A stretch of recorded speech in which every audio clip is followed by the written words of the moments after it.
चलो recording start होगी। Thank you sir. अच्छा तो अब है शेयरिंग और ये लास्ट लेक्चर जो था इसमें ये एक प्रॉब्लम था मुझे until you return to the share window। अच्छा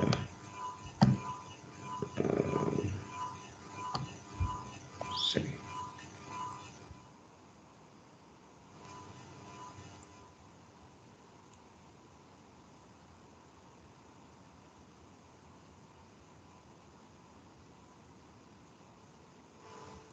ये तो लास्ट लेक्चर है सर।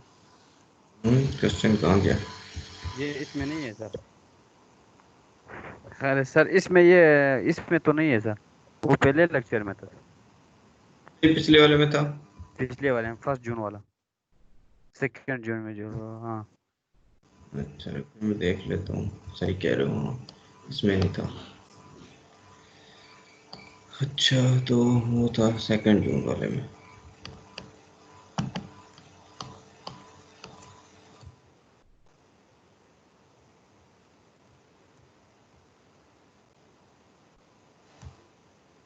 हाँ 2 जून वाले में।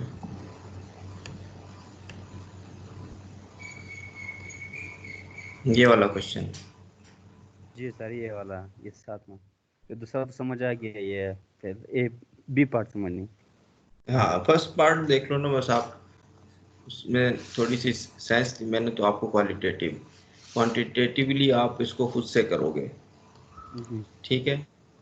यानी यहाँ पे जो फर्स्ट पार्ट में करंट्स हैं वो या पैरेलल है या परपेंडिकुलर है, उसका काम आसान है। तो वो थोड़ा सा आसान उसने है। आपके लिए नॉन ट्रिवियल चीज़ दे दी। तो इसमें यह कि फार्मूले के अंदर वैल्यू पुट करके आप लोग उसको देखोगे, ठीक है। वहाँ पे ट्रिवियल सा है कि मतलब ये है तो फ़ौरन से बताया जा सकता है, इसको फार्मूले से भी निकाल सकते हो। तो ये तो दो कंपोनेंट इसके, अब ये एक वेक्टर चीज़ है क्वांटिटी करंट की, इसके दो कंपोनेंट्स बनेंगे तो वो आप देख लो कि एक पार्ट कंट्रीब्यूट करेगा दूसरा नहीं करेगा। इस तरीके से यहाँ पे हमने देखा था फोर्स की सेंस में, ठीक है। जैसे एक वेक्टर है उसको रिजॉल्व कर सकते हो परपेंडिकुलर और पैरेलल। तो इस करंट की भी और इस करंट के भी इस तरीके से दो कंपोनेंट्स बन जाएंगे।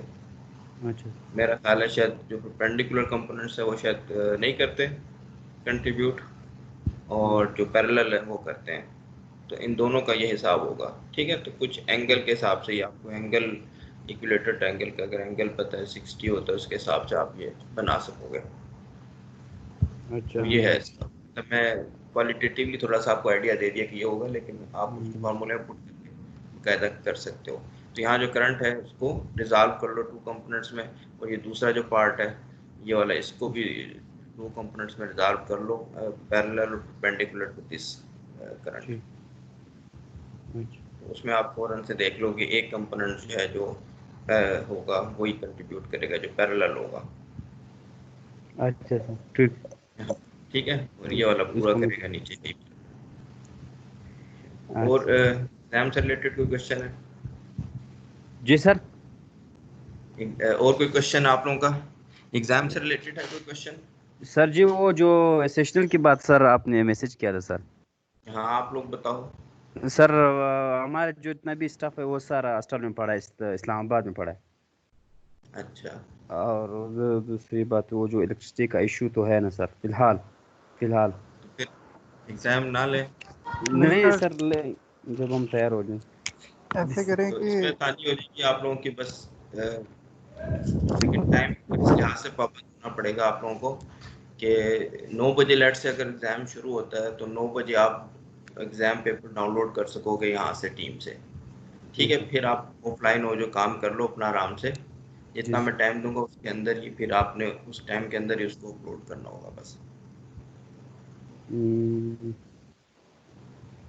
सर तो तैयारी किसी से करे वो सारा सामान उधर पड़ा है। अच्छा सामान सारा जो इधर पड़ा है तो आप देख लो, आप चक्कर लगाना पड़ेगा यहाँ पे। ये तो होगा सर कि आप किसी को कह सर के आप इधर हॉस्टल में पड़ा हुआ है। उसने इस्लामिक यूनिवर्सिटी में पढ़ा हुआ है सर, मैं उधर रह रहा हाँ, था, उधर तो उधर किसी को नहीं उनकी छोड़। सिचुएशन पूछ लो किसी दोस्त से, अगर वो निकाल के आपको भेज दे कि फिर पूछ कोयटा से आना जाना आसानी नहीं होगी पूछा फिर। सर, यूनिवर्सिटी में किसी को नहीं छोड़ रहे, उधर तो है 2-3 बंदे उनके डिस्ट्रिक्ट के अंदर जाने नहीं देते, अभी तक उनकी पॉलिसी नहीं बनी है। स्टूडेंट, हाँ जो वहाँ का स्टूडेंट आपका दोस्त होगा उससे होके वो रिक्वेस्ट करेगा तो सामान उठाने देंगे वो। अरे बस, मतलब ठीक है, फिलहाल कोई तो है कोई वो। गार्ड वगैरह से आ जाएगा, मेरी अंडरस्टैंडिंग है, कर देंगे। आप जब कहोगे कि मम्मी जो है हमारी क्लासेस हैं ये वो ना, ठीक, ऑनलाइन क्लासेस तो उनकी इस्लामिक इंटरनेशनल वालों की भी हो रही हैं। जी वो तो हो रही। इवन यहाँ पे जो है मारिया थी मेरी स्टूडेंट पीएचडी की, जो है उसको उन्होंने वार्डन वगैरह ने कहा कि आप आके अपना सामान लेके जा सकते हैं हाँ वो तो हॉस्टल में। फीमेल ठीक है, फीमेल इसी कैंपस। तरीके से इसका भी होगा, अगर किसी कह तो दिया था इनको कि आप सामान साथ ले जाएं, तो वो अगर आता है कोई तो उसको गार्ड्स होते हैं वो फिर अंदर से सामान उसका कर देंगे। तो आप देख लो क्या सिचुएशन होती है, फिर मुझे बताओ आप लोग सारे जो है, ठीक है। ठीक है हाँ उसके सर हिसाब से फिर चलेंगे। सर हाँ बोलो। सर ऐसा पॉसिबल नहीं है कि आप पहले सेकंड सेशनल का जो पोर्शन है जो अभी हम पढ़ रहे हैं उसका पहले ले लें, शायद तब तक हमारी यूनिवर्सिटीज ओपन हो जाए, हम फर्स्ट सेशनल का जो हमारा सारा नोट्स वगैरह वहाँ पढ़े हम वो तब लेके तब आपको फर्स्ट सेशनल दे दें। ये कर ये लेते हैं भी ये कर लेते हैं फिर। क्योंकि ये हम भी सही पहले जो आइडिया। अभी पोर्शन पढ़ रहे हैं ना उसके हमारे पास नोट्स बन जाएंगे, हम इसका इसका सेशनल दे बना देते हैं। लेंगे। चलो सही है, इस तरह कर लेते हैं, उसको बाद में कर लेंगे। हम्म। और किसी के ठीक है। पास कोई आइडिया हो तो बता। हम्म।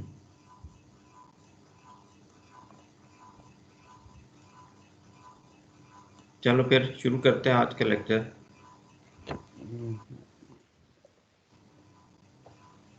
अच्छा।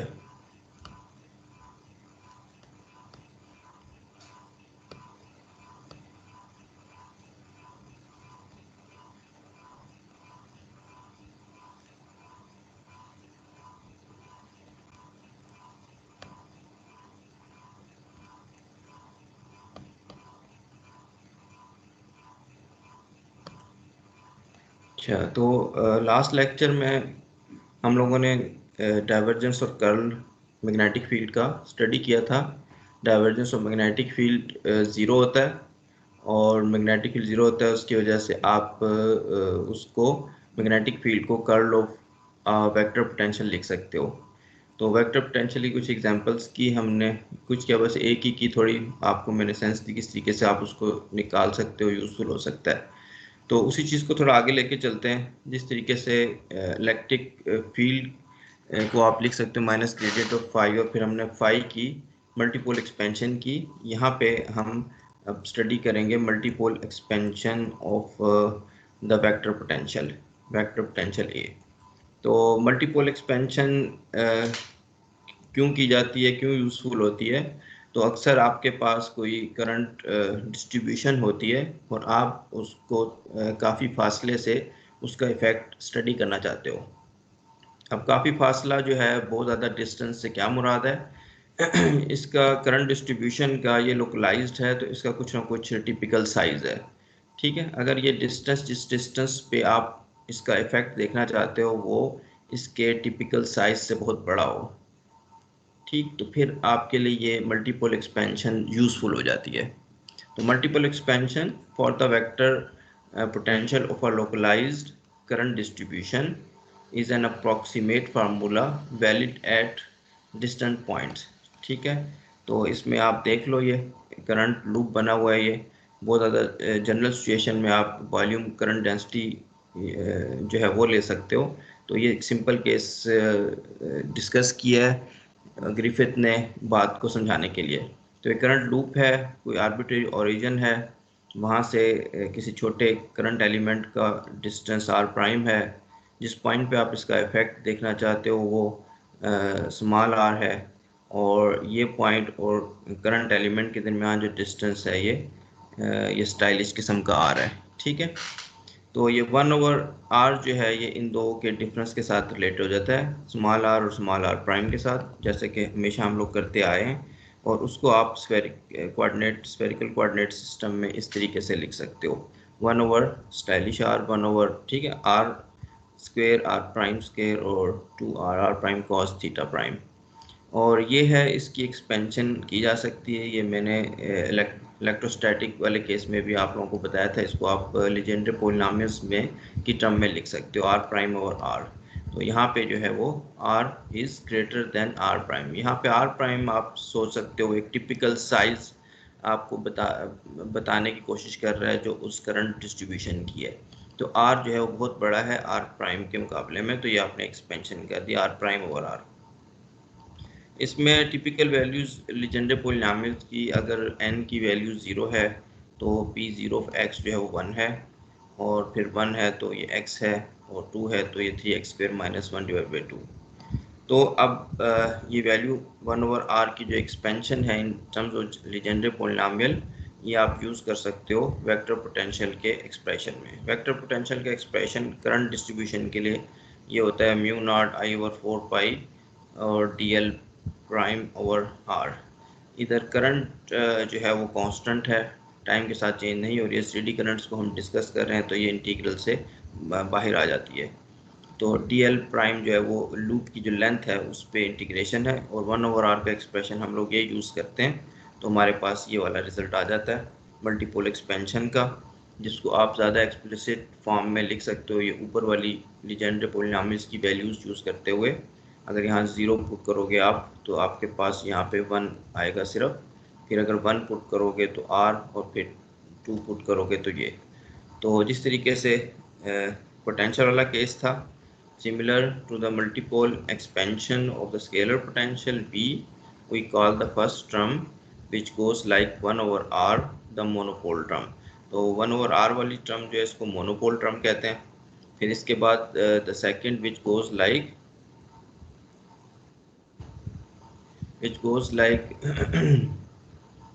1 over r square, तो इसको डाइपोल टर्म कहते हैं। और इसके बाद द थर्ड जो है क्वाड्रोपोल एंड सो ऑन। तो ये मोनोपोल, डाइपोल और ये क्वाड्रोपोल। तो मोनोपोल टर्म को देख लो आप, ये कहता है कि monopole, the magnetic monopole term is always 0। Why? Because the first integral is just the total vector displacement around a close loop. तो अगर आप इसको इंटीग्रेट करते हो तो ये 0 निकलता है dl प्राइम को। ठीक है, dl वेक्टर है, इसको आप एक्सप्लिसिटी भी चेक करके देख सकते हो। एक तरह से ये ऐसे ही है जैसे कि आप r वेक्टर जो है उसकी तमाम डायरेक्शंस जो हैं उनका वेक्टर सम कर रहे हो। ठीक है, तो वेक्टर अगर जो ऊपर की तरफ है तो एक वेक्टर नीचे की तरफ भी होगा, वो दोनों आपस में ऐड अप टू 0 हो जाएंगे, फिर राइट को होगा लेफ्ट को होगा, तो फिजिकली ये चीज़ सही है, क्लोज लूप में ये 0 हो जाता है। तो ये असल में मैग्नेटिक मोनोपोल टर्म जो है 0 क्यों होती है? This reflects the fact that there are apparently no magnetic monopoles in nature. ये बात हमने पहले ही एज्यूम की हुई थी। ठीक है, क्योंकि मैग्नेटोस्टैटिक्स के केस में हमने डाइवर्जेंस ऑफ B 0 लिया हुआ था, जो कि आप देखोगे इलेक्ट्रोडायनेमिक्स के केस में भी यही है सिचुएशन कि डाइवर्जेंस ऑफ B जो है 0। अगर डाइवर्जेंस ऑफ B 0 है तो फिर B को आप कर्ल ऑफ A लिख सकते हो।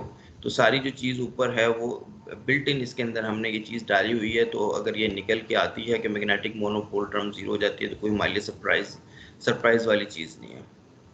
ठीक है, तो ये हो गया in the absence of any. हाँ जी, यहाँ स्टाफ को क्वेश्चन है आप लोगों का। सर ये डीएल फिर हर केस में 0 नहीं हो जाएगा अगर वेक्टर सम इसका करेंगे तो तमाम ही एक्सप्रेशंस में? हाँ, तो डीएल क्या हर सिचुएशन में 0 हो जाएगा? अगर डीएल अकेला होगा तो उसकी इंटीग्रेशन 0 होगी, लेकिन अगर डीएल के साथ कुछ ऐसा फंक्शन है जो कि एल पे लेंथ पे डिपेंड कर रहा है, उसके साथ चेंज हो रहा है, तो फिर हम नहीं कह सकते ये बात। ठीक है, फिर वो एक वेट एसोसिएट कर देगा। अगर वेक्टर ऊपर की तरफ है तो वहाँ पे वो फंक्शन छोटा भी हो सकता है, वेक्टर नीचे की तरफ है वहाँ बड़ा हो सकता है, तो उन दोनों का जो सम है वो 0 नहीं होगा। सर लेकिन जिस तरह हम ये सेकंड जो डाइपोल एक्सप्रेशन है इसमें देखें, एक ही जैसा जो आपने वेट की बात की है, एक ही जैसा वेट एसोसिएट होगा अपर टर्म के साथ भी वैसे ही लोअर टर्म के साथ भी, तो वो उस इफेक्ट को कैंसिल नहीं कर देगा? हाँ, चलो डाइपोल टर्म की तरफ आ जाते हैं। चलो इसको देख लेते हैं ऊपर जाके। हाँ, यहाँ पे देखो कि ये यहाँ पे ये वेट है। ठीक है, आर प्राइम लूप जो है सर्कुलर लूप नहीं है। ठीक है, उससे भी आप अंदाज़ा कर सकते हो ये कभी बड़ा होगा कभी छोटा होगा। ठीक है, अगर आप इसको देख लो, शक्ल जो हमने बनाई हुई है यहाँ पे आर की देखो ये जो वैल्यू है यहाँ पे बड़ी है।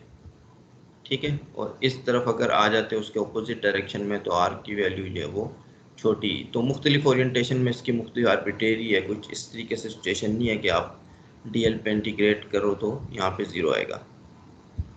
ठीक है सर। हाँ, तो यहाँ पे फिर आगे आपके पास नेक्स्ट जो लीडिंग ऑर्डर टर्म है, जो मोस्ट सिग्निफिकेंट या मीनिंगफुल टर्म है वो है डाइपोल।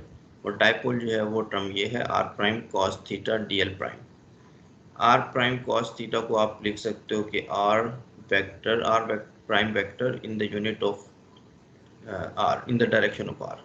ठीक है, इसका अगर डॉट प्रोडक्ट खोलोगे तो आप इसकी मैग्नीट्यूड और कॉस ऑफ थीटा प्राइम आ जाएगा। तो इसको आप इस तरीके से लिख सकते हो। तो डाइपोल टर्म जो वेक्टर पोटेंशियल की कंट्रीब्यूशन देती है वो उसकी फॉर्म ये है। अब इसको आप मज़ीद एक और फॉर्म में लिख सकते हो। ये नीचे इसकी ये फार्मूला मैंने लिखा हुआ है कि R dot R prime D L prime पे इंटीग्रेशन क्लोज लूप, इसको आप लिख सकते हो R unit vector minus R unit vector cross area. Area जो है वो एनक्लोज बाय दैट लूप।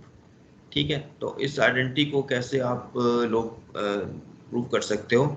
इसको ऐसे तो स्टोक्स थ्योरम से प्रूव किया जा सकता है, लेकिन अगर आप लोगों को ये रिलेशन मेरा ख्याल है काफ़ी सब्जेक्ट्स में हम यूज़ करते हैं।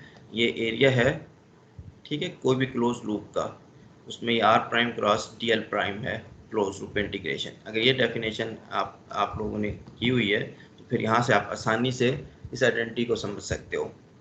किस तरीके से समझ सकते हो कि अब आप यहाँ पे जो है इसको आर यूनिट वेक्टर जो है इसको ये असल में ए है। ठीक है, ये पूरी जो चीज़ है ये ए है इंटीग्रेट होने के बाद ए प्राइम। तो इसका क्रॉस प्रोडक्ट आप ले लो आर यूनिट वेक्टर के साथ। आर यूनिट वेक्टर के साथ क्रॉस प्रोडक्ट लोगे तो यहाँ पे क्या ट्रिपल जो है क्रॉस प्रोडक्ट बन जाएगा। ठीक है, तो ट्रिपल क्रॉस प्रोडक्ट में आपके पास दो टर्म्स आएंगी। एक में आर यूनिट वेक्टर का डॉट प्रोडक्ट आर के साथ, ठीक है, आर प्राइम के साथ, जो कि ये टर्म है वो जो आपको चाहिए। ठीक है, इसके अलावा भी एक और टर्म आ जाएगी और वो जो है वो क्या होगी, इसमें थोड़ी सी कोई मुझे लग रही है कमी पेशी ये है। सर ये माइनस कैसे है?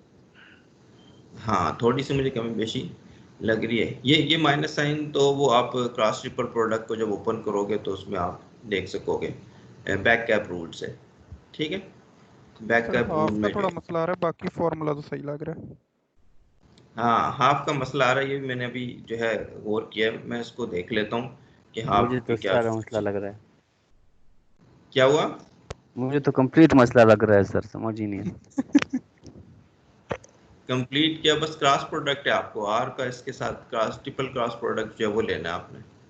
अच्छा, ठीक है, दो टर्म आएगी ना, बैक कैप रूल अगर याद है। ठीक है, अब कोई अगर देख ले, हम फिर लेवल में बैक कैप रूल बता रहा हूँ तो वो स्टूडेंट का लेवल उन्हें पता चल जाएगा। तो इसमें दो टर्म्स होती हैं, एक में ये जो डॉट प्रोडक्ट इन दो का बनेगा और दूसरे में डॉट प्रोडक्ट इसका बनेगा। पहली टर्म जो बनेगी जिसमें डॉट प्रोडक्ट ये वाला है वो तो आपका ये चीज़ बना देगी। रफली से मैं आपको आइडिया दे रहा हूँ, आप लोग इसको वर्कआउट कर सकते हो। और दूसरे में आर यूनिट वेक्टर जो है वो डीएल के साथ जब बनेगा तो उसमें कुछ सिचुएशन ऐसी बन जाएगी कि आपके पास इंटीग्रल, तो ये मैं जस्ट क्वालिटेटिव आइडिया दे रहा हूँ, आप लोग इसको स्टोक्स थ्योरम से भी प्रूव कर सकते हो। ग्रिफिथ ने इसकी एक्सरसाइज बनाई हुई है उस हिसाब से। तो इसको आप देख लो कि ये चीज़ बन जाएगी। फिर वो डॉट प्रोडक्ट जब इसके साथ आएगा, ये जो चीज़ है ना इसके एल के साथ, तो ये बन जाएगा आर। ठीक है, ये चीज़ बन जाएगी आपकी। डॉट प्रोडक्ट डीएल वेक्टर के साथ आएगा तो ये बन जाएगा डी आर। अब डी आर को अगर आप इंटीग्रेट करते हो, डी आर पे अगर इंटीग्रेशन करते हो और ये आर वेक्टर है, ठीक है, तो ये टर्म जो है ये इक्वल टू 0 होती है। इसको आप इस तरीके से देख सकते हो। एक्सप्लिसिटी भी देख सकते हो इसको। आर वेक्टर को अगर आप लिखो तो इसमें आर की मैग्नीट्यूड और फिर इसमें काज ऑफ एंगल, इस तरह की चीज़ें आएंगी। तो इसमें भी वही सेंस है जो मैंने ऊपर आप लोगों को बताई थी कि किसी वेक्टर पे आप इंटीग्रेशन कर रहे हो अराउंड द लूप जो है वो तो वो ज़ीरो हो जाएगा, क्योंकि उसमें बिल्कुल इक्वल एंड ऑपोजिट वेक्टर जो है वो कंट्रीब्यूट करेंगे और उसको ज़ीरो बना देंगे। तो खैर इसको आप लोग स्टोक्स थ्योरम से भी प्रूव कर सकते हो, यहाँ से भी देख सकते हो। और इसमें जो हाफ का फैक्टर है वो मैं फिर देखूंगा कि इसमें क्या क्या है, थोड़ी सी जो से मसला आ रहा है। अच्छा, तो इसको अब देख लो आप कि इसके बाद जो है आप इसको ये इस तरीके से लिख सकते हो। ये सारा जो है आपका एरिया बन जाएगा, और ये एरिया जो है करंट वगैरह के साथ मिला के आप एक एम जो है छोटा एम डिफाइन कर सकते हो, which is the magnetic dipole moment. ठीक है, m equals to I times D A, ठीक है, या आई टाइम्स एरिया। तो current into area magnetic dipole moment. तो इसमें जो है ये अब इसकी फाइनल फॉर्म बन गई है वेक्टर पोटेंशियल की, m cross r unit vector divided by r square mu naught over 4 पाई। ठीक है, तो where a is the vector area of the loop, if the loop is flat, ठीक, करंट लूप अगर flat है तो current loop जो है उसका जो एरिया है अगर फ्लैट है तो फिर A is the ordinary area enclosed with the direction assigned by the usual right hand rule, fingers in the direction of current. वही जो राइट हैंड रूल मैंने आप लोगों को करंट के बारे में बताया हुआ है कि इस तरीके से अगर वो लूप इस तरीके से और उसका एरिया फ्लैट है तो इस तरह फिंगर कर्ल करके आप वेक्टर एरिया की डायरेक्शन जो है फाइंड कर सकते हो।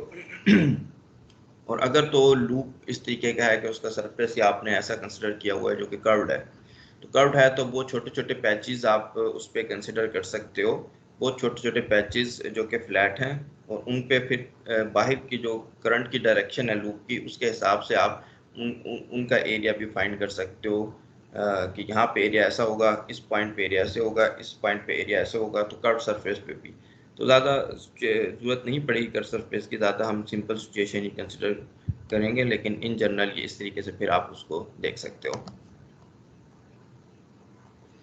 अच्छा, it is clear from the above equation that the magnetic dipole moment is independent of the choice of origin. You may remember that the electric dipole moment is independent of the origin only when the total charge vanishes. Since the magnetic monopole moment is always zero, it is not really surprising that the magnetic monopole movement is always independent of origin. ठीक है, तो ये discussion मैंने जो electrostatic का case था वहाँ भी की थी। वहाँ पे जो मोनोपोल टर्म ज़ीरो होती थी वो तब होती थी जब टोटल चार्ज जो है वो वैनिश कर जाता था। ठीक है, टोटल चार्ज जब वैनिश करता था तो यानी कि इलेक्ट्रिक मोनोपोल कह लो आप, जब वैनिश करता था तो वहाँ पे मोनोपोल टर्म ज़ीरो होती थी। लेकिन यहाँ पे तो अब ये ऑब्जर्वेशन है, ऑब्जर्वेबल इफेक्ट है कि मोनोपोल एग्जिस्ट नहीं करते, मैग्नेटिक मोनोपोल। तो इसलिए इस यहाँ पे आपका जो ऊपर वाला फार्मूला इस पर डिपेंड नहीं करेगा कि आपने ओरिजिन क्या लिया हुआ है। तो ये फार्मूला जो है ये चॉइस ऑफ ओरिजिन से इंडिपेंडेंट होगा। ठीक है, ये छोटी सी ऑब्जर्वेशन है ये। अच्छा, इसके बाद अब हम मैग्नेटिक फील्ड की तरफ आ जाएंगे। आपके पास अच्छा, यहाँ पे मैं ख्याल स्टॉप कर लेता हूँ, आप लोगों को क्वेश्चन है तो आप कर लो।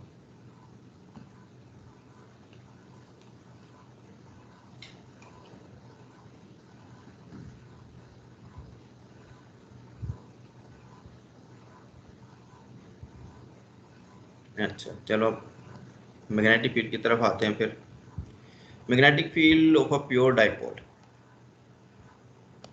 अच्छा, यहाँ पे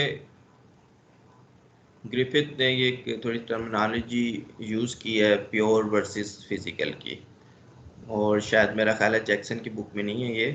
तो इसका मैं थोड़ा सा आप लोगों को बता देता हूँ, चाहे ये इलेक्ट्रिक डाइपोल है चाहे मैग्नेटिक डाइपोल है। तो इसमें ये सिचुएशन है कि एक आप ये सिचुएशन बना सकते हैं, करंट लूप है ये। ठीक है, तो अगर तो आप ऐसे डिस्टेंसेस आप जो समझ लो कि ऐसे डिस्टेंसेस पे मैग्नेटिक फील्ड देख रहे हो, या उस करंट डिस्ट्रीब्यूशन का इफेक्ट देख रहे हो जहाँ पे उस करंट डिस्ट्रीब्यूशन का साइज आपको नज़र आ रहा है, ठीक है, उसका स्ट्रक्चर नज़र आ रहा है, तो फिर उसको आप कहोगे फिजिकल डाइपोल। और जहाँ पे उसका स्ट्रक्चर आपको नज़र नहीं आ रहा, आप या तो बहुत दूर से उसको देख रहे हो या फिर यह है कि उसका साइज जो है वो बहुत छोटा है, दोनों चीज़ें कंपैटिबल हैं, ठीक है। या तो करंट डिस्ट्रीब्यूशन का साइज जो है वो बहुत छोटा है जो डाइपोल कंट्रीब्यूशन दे रही है लेट से, और या आप जो है उसको बहुत दूर से देख रहे हो, दोनों में उसमें जो है यानी उसका स्ट्रक्चर आपको नज़र नहीं आ रहा, तो उसको आप कहोगे कि प्योर डाइपोल है। तो फिजिकल डाइपोल में यह है कि आपको स्ट्रक्चर देखो, इसने इतना बड़ा सा एक लूप बना के बताया हुआ है आप लोगों को, तो field of a physical dipole और field of a pure dipole. तो ये बस जस्ट कंपैरिजन है कि किस पॉइंट पे इसकी आप ऑब्जर्वेशन कर रहे हो, उसमें आप इसका साइज जो इग्नोर कर सकते हो या इसका साइज भी मैटर करता है, ठीक है। तो इसमें प्योर और फिजिकल की सेंस बन जाएगी। तो अब हमने मैग्नेटिक फील्ड निकालनी है, वेक्टर पोटेंशियल डाइपोल का जो है वो mu naught over 4 pi m sin theta over r square phi in spherical coordinates, ये बन जाता है। ये छोटा सा m जो है ये z डायरेक्शन में है, किसी पॉइंट पे आप मैग्नेटिक फील्ड निकालना चाहते हो, उसका डिस्टेंस जो है ओरिजिन से r है, एंगल जो है थीटा है और एजीम्यूथल एंगल जो है वो फाई है, ये सिचुएशन है, ठीक है। स्फेरिकल कोऑर्डिनेट्स में हम निकाल रहे हैं। तो magnetic field is defined as a curl of A, तो आपने इसका बस कर लेना है स्फेरिकल कोऑर्डिनेट यूज़ करते हुए, आपके पास ये आंसर आ जाएगा। तो इसमें आप देख सकते हो mu not be 4 pi r cube 2 cos theta r unit vector plus sine theta theta unit vector. तो इसमें आप मुख्तलिफ वैल्यूज़ पुट करके देख सकते हो। थीटा की वैल्यू अगर 0 हो तो फिर जो है फील्ड रेडियल डायरेक्शन में होगी, जैसा कि आप यहाँ देख भी सकते हो कि फील्ड जो है वो रेडियल डायरेक्शन में। और इस पॉइंट पे क्या है, यहाँ पे थीटा की वैल्यू 90 है। थीटा की वैल्यू अगर 90 है तो रेडियल डायरेक्शन ख़त्म हो जाएगी, 90 साइन 91 और थीटा यूनिट वेक्टर जो है यहाँ 90 पे नीचे की तरफ, और नीचे की तरफ आप देख सकते हो यहाँ पे डायरेक्शन जो है इसकी मैग्नेटिक फील्ड की नीचे की तरफ, इस पॉइंट पे तमाम पॉइंट्स पे नीचे की तरफ है, ठीक है। तो सारे उस इक्विलेटरल प्लेन पे थीटा 90 मतलब है कि इक्विलेटरल प्लेन जो है उसमें नीचे की तरफ है। तो ये फार्मूला बन गया। अब इस फार्मूले से ज़्यादा पावरफुल फार्मूला आपका है ये प्रॉब्लम 5.33 में, ये आप लोग करोगे, इतना मुश्किल नहीं है। Show that the magnetic field of a dipole can be written in coordinate free form. तो इस फॉर्म में आप इसको लिख सकते हो, इसी फार्मूले को। तो ये इंडिपेंडेंट ऑफ कोऑर्डिनेट सिस्टम है, इसको आप कार्टियन में भी ओपन कर सकते हो, स्फेरिकल में करके चेक कर लो आपके वाकई ये बनता है कि नहीं बनता, और भी किसी कोऑर्डिनेट सिस्टम में लिख सकते हो। तो इस फार्मूले की अहमियत है, पहले भी जो है इलेक्ट्रिक वाले केस में भी इस तरह का फार्मूला हम लोगों ने शायद डिस्कस किया था। इसके बाद प्रॉब्लम है वो, हाँ जी सर ये बी और एम में थोड़ा सा फर्क बता दें मैग्नेटिक डाइपोलमेंट और मैग्नेटिक फील्ड के दरमियान। मैग्नेटिक डाइपोल और मैग्नेटिक फील्ड स्मॉल एम और बी, स्मॉल एम और बी। Magnetic field B.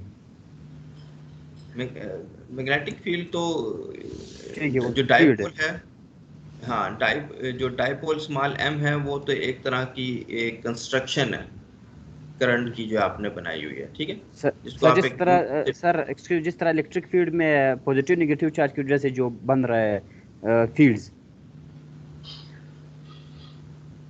अच्छा, इलेक्ट्रिक फील्ड में जो आपकी डाइपोल बनती है उसमें क्योंकि वहाँ पे मोनो पोल एग्जिस्ट करता है, मोनो इलेक्ट्रिक पोल जो है वो एग्जिस्ट करता है, तो वहाँ पे आप उसको इस तरीके से विजुलाइज कर सकते हो कि एक जो है वो पॉजिटिव चार्ज है, एक नेगेटिव चार्ज है, वो आपस में खड़े हुए हैं, तो उसकी वजह से डाइपोल बन जाता है।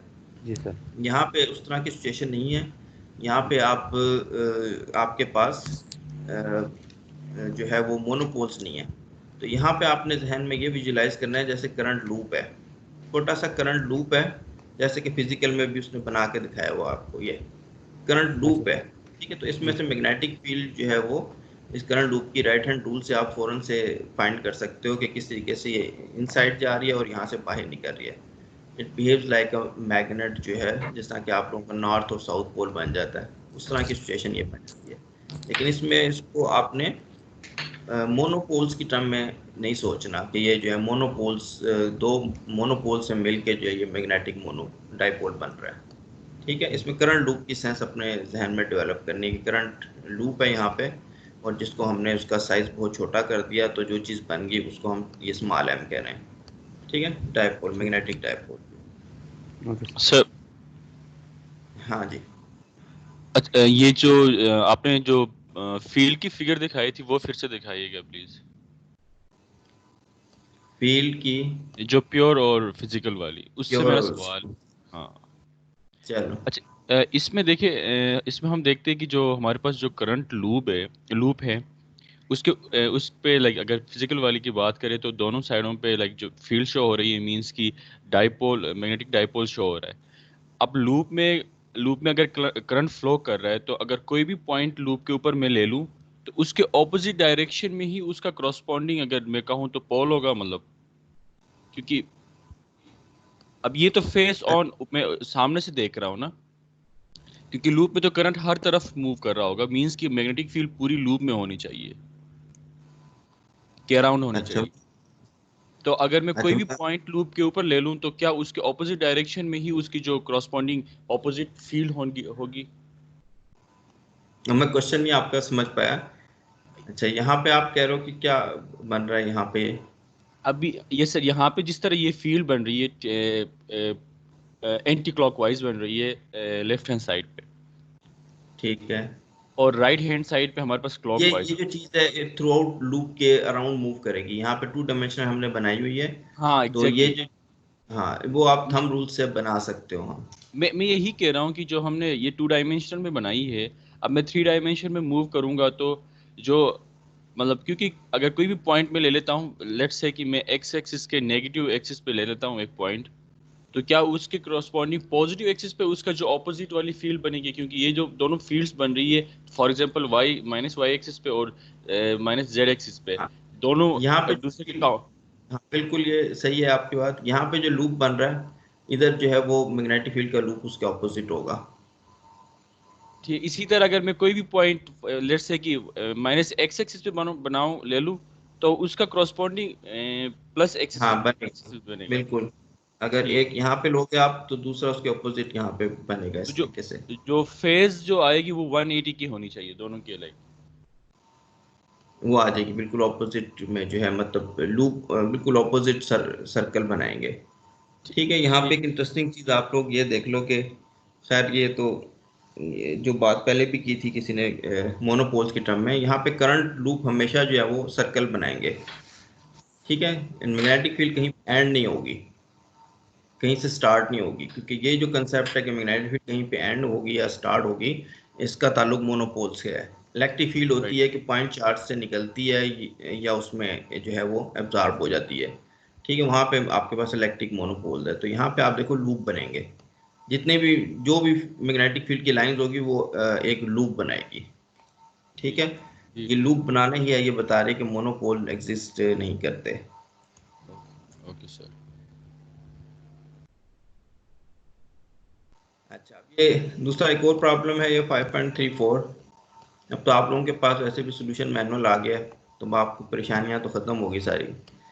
तो 5.34, a circular loop of wire with radius capital R lies in the xy plane centered at the origin and carries a current I running counterclockwise as viewed from the positive z axis. What is its magnetic dipole moment? Magnetic dipole movement आपने current loop का निकालना है, तो ये कोई इतनी मुश्किल चीज़ नहीं है। एरिया है उसका लूप का और उसकी करंट है बस। What is the approximate magnetic field at points far from the origin? Formula आपके पास गिवन है, इसमें m की वैल्यू पुट कर दो, आपके पास ये मैग्नेटिक फील्ड आ जाती है। ठीक है। अच्छा, इसके बाद ये नीचे का प्रॉब्लम देख लो, 3.5 में इसने कहा है कि एक आपके पास डिस्क है जिसका रेडियस r है, उसकी सरफेस चार्ज डेंसिटी जो है सिग्मा है। अगर इसे आप घुमाते हो ओमेगा एंगुलर वेलोसिटी के साथ, तो आप देखो ये एक यहाँ पे करंट बन जाएगी, वो डिस्क जो है वो सरफेस करंट बन जाएगी। सरफेस करंट है तो फिर उसकी आप मैग्नेटिक डायपोल मोमेंट कैसे निकालते हो? इससे मिलता जुलता प्रॉब्लम जो है magnetic dipole moment of the spinning spherical shell है। Magnetic dipole moment of a spinning spherical shell है, जो कि एग्जांपल 5.11 थी। वो मैंने नहीं कराई, आप लोग उसको रीडिंग असाइनमेंट के तौर पे देख लो।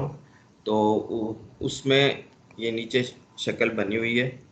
5.11 में आपको इसने एक स्फेरिकल शेल दिया हुआ है, रेडियस r है और carrying a uniform surface charge density sigma. इसके सरफेस पे सिग्मा चार्ज डेंसिटी सिग्मा है।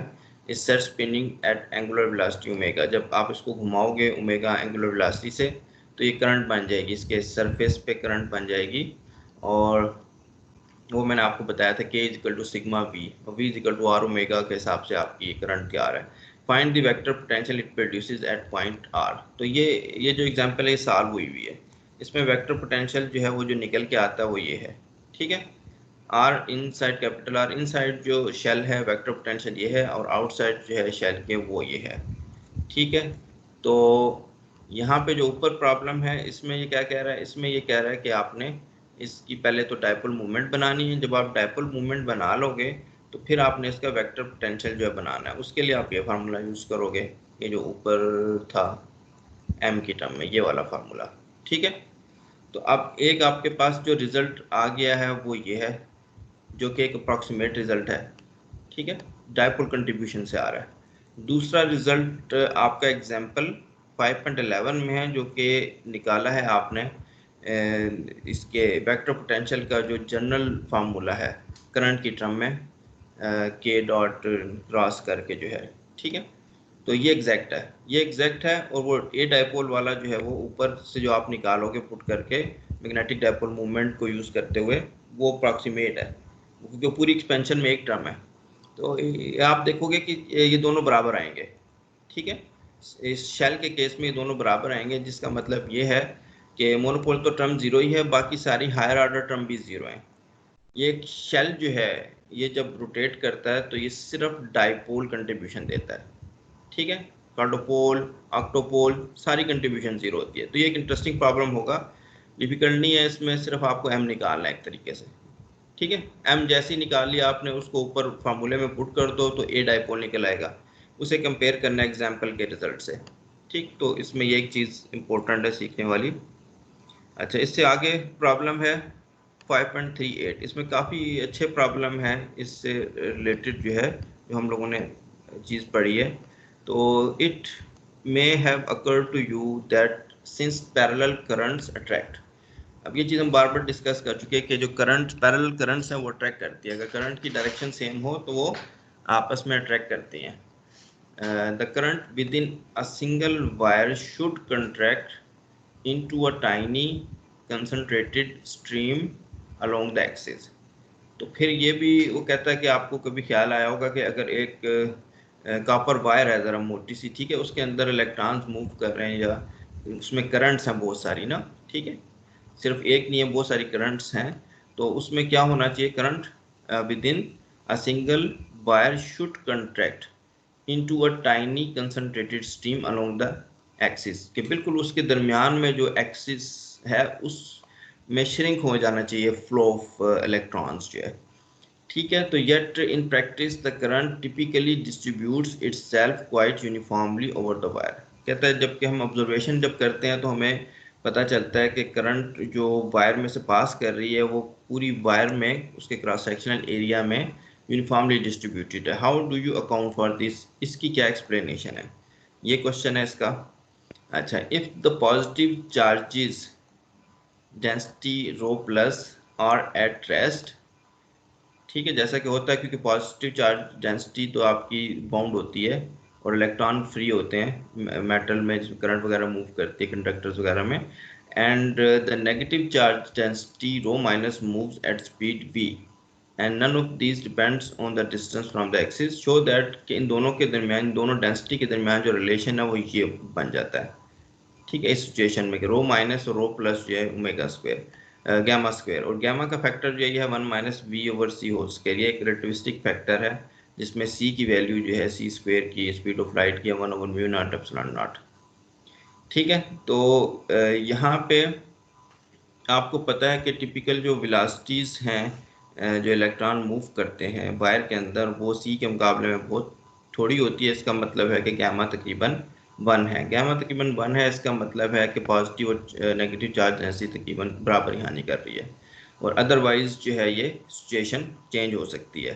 कब चेंज हो सकती है, यहाँ पे इसने बताया हुआ है, in plasmas however where the positive charges are also free to move this so called pinch effect can be very significant. आप लोगों में से कोई प्लाज्मा फिजिक्स पढ़ रहा है तो थोड़ा बहुत उसको इस पिंच इफेक्ट का पता होगा।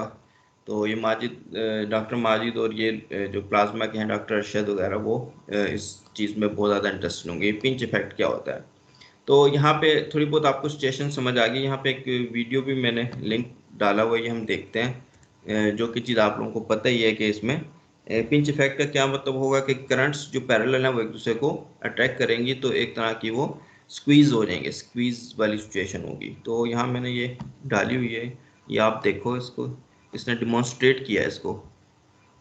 फिर हम इस प्रॉब्लम की तरफ आते हैं। वीडियो आ रही है नजर आप लोगों को?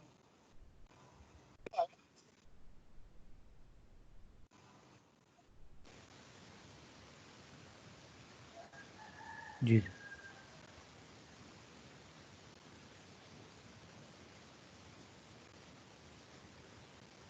साउंड नहीं आ रही। हाँ जी, आ रही है नजर? सर वीडियो लैग कर रही है वीडियो बहुत नजर आ ज़्यादा रही, और साउंड नहीं आ रही है। साउंड नहीं आ रहा।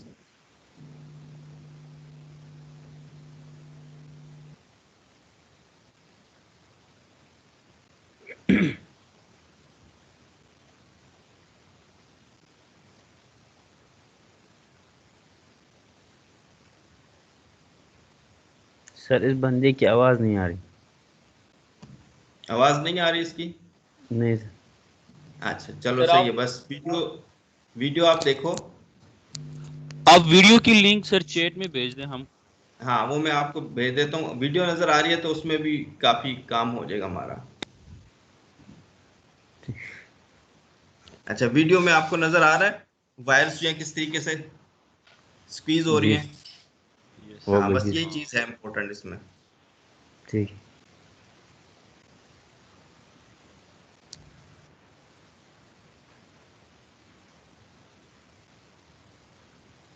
ठीक।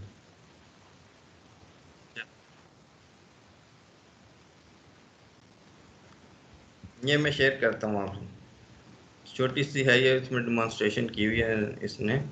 तो ये कैसे शेयर होगी, मेरा ख्याल सर आप यहाँ शेयर से आ जाएगी ये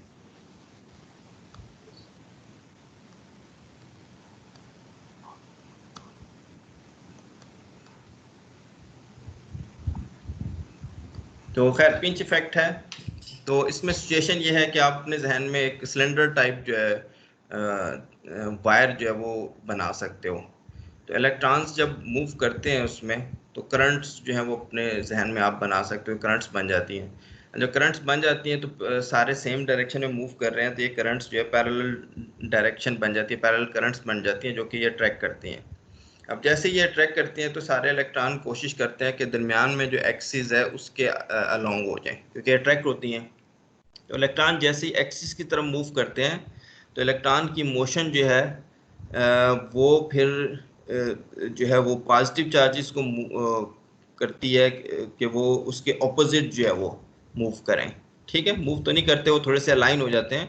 तो अलाइन हो जाते हैं तो एक तरह का इलेक्ट्रॉन की motion towards the central axis और पॉजिटिव चार्जेस की जो अलाइनमेंट है कि वो थोड़े से away from the central axis जो मूव करते हैं तो एक इलेक्ट्रिक फील्ड जनरेट करती है। ठीक है, ये इलेक्ट्रिक फील्ड जो है ये इलेक्ट्रॉन्स को रोकती है कि वो सेंट्रल एक्सिस की तरफ ना जाएं। ठीक है, तो पता है आपको पॉजिटिव चार्ज जो है वो इलेक्ट्रॉन्स को खींचते हैं। तो इलेक्ट्रॉन मूव तो कर रहे हैं अलोंग द वायर लेकिन वो उसको सेंटर में मूव करने से रोकते हैं। तो यहाँ पे कंपटीशन एक जनरेट हो जाता है मैग्नेटिक फील्ड का करंट की वजह से जो है वो, और दूसरा जो है वो इलेक्ट्रिक फील्ड ये जो जनरेट होती है, इन दोनों का कंपैरिजन हो जाता है। और मुख्तलिफ सिचुएशन में आपने ये देखा भी, पहले भी मैंने कुछ एग्जांपल्स आपको प्रॉब्लम्स जो हैं वो बताए थे जिसमें नॉर्मली इलेक्ट्रिक फील्ड जो है वो बहुत ज़्यादा बड़ी होती है मैग्नेटिक फील्ड के मुकाबले में। तो इलेक्ट्रिक फील्ड जब बहुत ज़्यादा बड़ी होती है तो वो इलेक्ट्रॉन्स को रोकती है कि वो पिंच इफेक्ट को रोकती है, ठीक है। पिंच इफेक्ट को रोकती है कि इलेक्ट्रॉन बिल्कुल सेंटर मूव करे। इस वजह से इलेक्ट्रॉन तकरीबन जो है नॉर्मल वायर्स में उनकी करंट डिस्ट्रीब्यूशन यूनिफॉर्म ही होती है एज़ कम्पेयर टू प्लाज्मा, जहाँ पे फिर ये इफेक्ट जो है इम्पोर्टेंट हो जाता है, ठीक है। तो यही चीज़ जो मैंने अभी बताई, यहाँ पे मैं इतनी अच्छी उस तरीके से डेमोन्स्ट्रेट नहीं कर सकता, लेकिन यही चीज़, इससे मिलती जुलती चीज़ आप जो है वो हॉल इफेक्ट में भी देखते हो। तो ये अगली जो प्रॉब्लम है 5.39, इसमें है a current I flows. Yes sir आपने कहा कि इलेक्ट्रिक फील्ड जो है वो मैग्नेटिक फील्ड के मुकाबले में उसकी विन कर जाती है इस सिचुएशन में। तो जो भी हमने वीडियो देखी है उसमें तो वो जो ये पिंच इफेक्ट है वो टोटली सारे अंदर की तरफ स्क्वीज हुई हैं तमाम वायर्स ही। तो वहाँ पे अगर वो इलेक्ट्रिक फील्ड वाली सिचुएशन हो तो वो uniform on the surface move करने वाली सिचुएशन तो वैसा नहीं होना चाहिए था मेरे ख्याल में, कुछ चेंज होना चाहिए। हाँ, लेकिन वो तो बस आपको प्योरली वायर का इफेक्ट, करंट का इफेक्ट दिखाया है, ठीक है। तो वो जो चीज़ मैं बता रहा हूँ वो एक वायर के अंदर होगी, ठीक है, जिसमें इलेक्ट्रॉन फ्लो कर रहे हैं, उसके अंदर जो है ये बात हो रही है। ये मुख्तलिफ किस्म, वो तो मैंने आपको जस्ट बताया कि इन प्रिंसिपल ये चीज़ हम एक्सपेक्ट करते हैं, ठीक है। लेकिन वायर जो है उसको सिलेंड्रिकल शेप में आप कंसिडर कर सकते हो। उसमें इलेक्ट्रॉन जो है वो कोशिश करते हैं मूव करें सेंट्रल एक्सिस के अबाउट। जैसे ही वो मूव करते हैं, ठीक है, उसकी तरफ अलाइन मूव करने की कोशिश करते हैं, तो एकदम पॉजिटिव चार्जेस उन्हें रोकते हैं कि वो उसके ऑपोजिट हो जाते हैं, ठीक है। और एक इक्विलिब्रियम सेटअप होती है जिसमें वो इलेक्ट्रिक फील्ड ऐसी बनाते हैं कि ये उस तरफ ना जाए, उसको अपोज करती है वो, ठीक है। यहाँ पे ऐसी सिचुएशन नहीं है कि वायर जो है वो पूरी की पूरी उनकी मूव कर रही है, वहाँ तो वो पॉजिटिव चार्जेस वाला चक्कर नहीं है। उसने उस चीज़ को एक्सप्रेस करके आपको जस्ट ये दिखाया कि पिंच इफेक्ट क्या होता है, करंट पैरेलल वायर्स जो आपस में ट्रैक करती हैं, ठीक है। हाँ। यहाँ पे वो सिचुएशन नहीं है, वहाँ पे तो आपके पॉजिटिव चार्जेस और इलेक्ट्रॉन जो एटम के पॉइंट ऑफ से बाउंड होते हैं वो उस लेवल पे बात हो रही है। यहाँ पे current I flows to the right through a rectangular bar of conducting material in the presence of a uniform magnetic field B pointing out of the page. तो ये आपके पास एक जो है रेक्टेंगुलर बार है, इसमें मैग्नेटिक फील्ड जो है वो आउट ऑफ द पेज है और करंट जो है फ्रॉम लेफ्ट टू राइट जो है फ्लो कर रही है, ठीक है। मैग्नेटिक फील्ड इस तरह है और ये करंट इस तरीके से।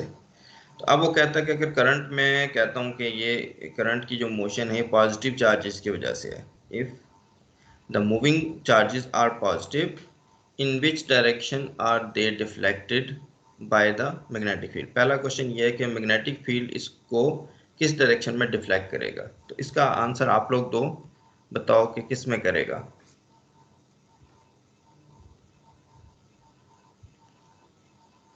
आई क्रॉस बी जो है उससे राइट हैंड रूल से करंट जो है वो out of the magnetic field out of the page है, करंट जो है फ्रॉम लेफ्ट टू राइट है।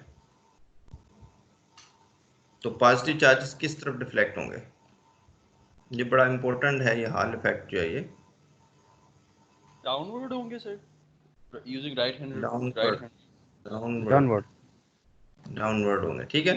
तो आप देख सकते हो राइट हैंड रूल वगैरह लगा के इसमें कि करंट जो है फ्रॉम लेफ्ट टू राइट है और मैग्नेटिक फील्ड बाहर की तरफ आ रही है। तो करंट को अगर मैग्नेटिक फील्ड की डायरेक्शन में आप रोटेट करो तो डाउनवर्ड आ जाता है, तो डाउनवर्ड इस पर फोर्स लगेगी, ठीक है। तो डाउनवर्ड इसका मतलब क्या हुआ, this deflection results in an accumulation of charges on the upper and lower surface of the bar.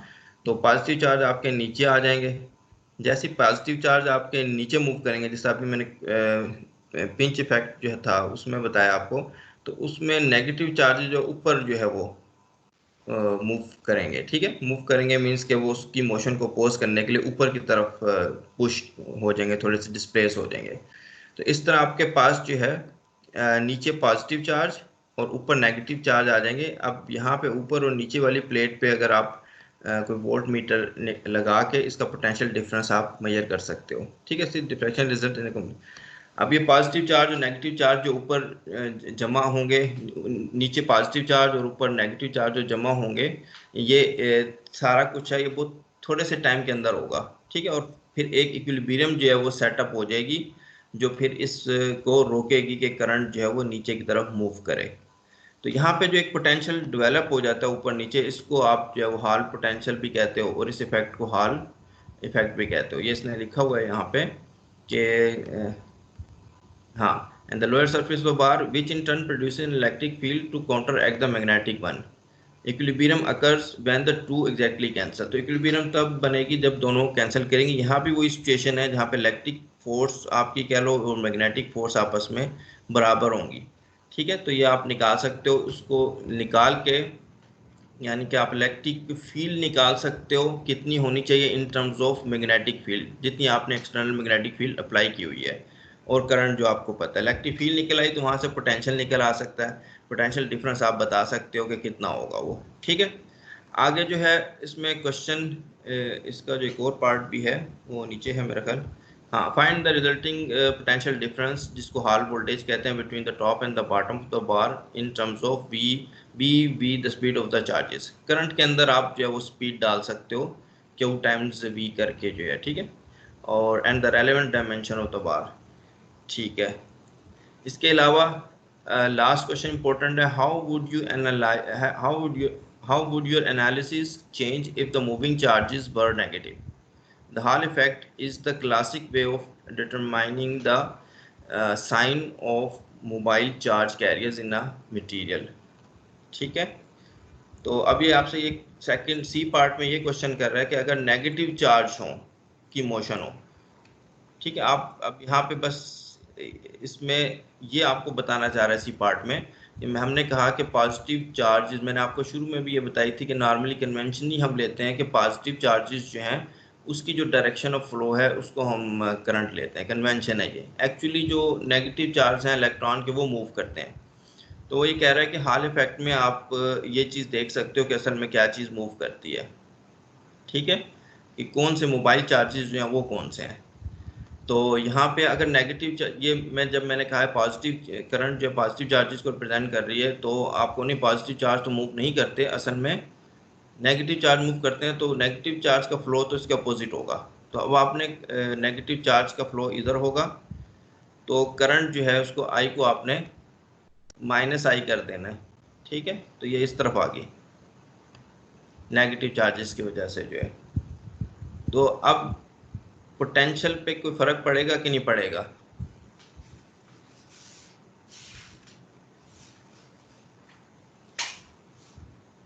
इस पे जो पोटेंशियल डिफरेंस अपीयर होगा उस पे कोई फर्क पड़ेगा पहले वाली सिचुएशन के मुकाबले में? नहीं पढ़ना चाहिए। नहीं पढ़ना चाहिए? अच्छा, क्यों नहीं पढ़ना चाहिए सर? क्योंकि पोटेंशियल जो है वो तो सिर्फ डिपेंड करेगा कि चार्जेज अप साइड पे और डाउन साइड पे कितने आ रहे हैं। तो वो तो करंट जिस साइड पे भी फ्लो करे, तो दोनों केसेस में एक ही तरह वो डिस्ट्रीब्यूट होंगे, सिर्फ डायरेक्शंस चेंज हो जाएंगी, नीचे वाले ऊपर और ऊपर वाले नीचे आ जाएंगे। मैं इसको ऐसे समझ रहा हूं।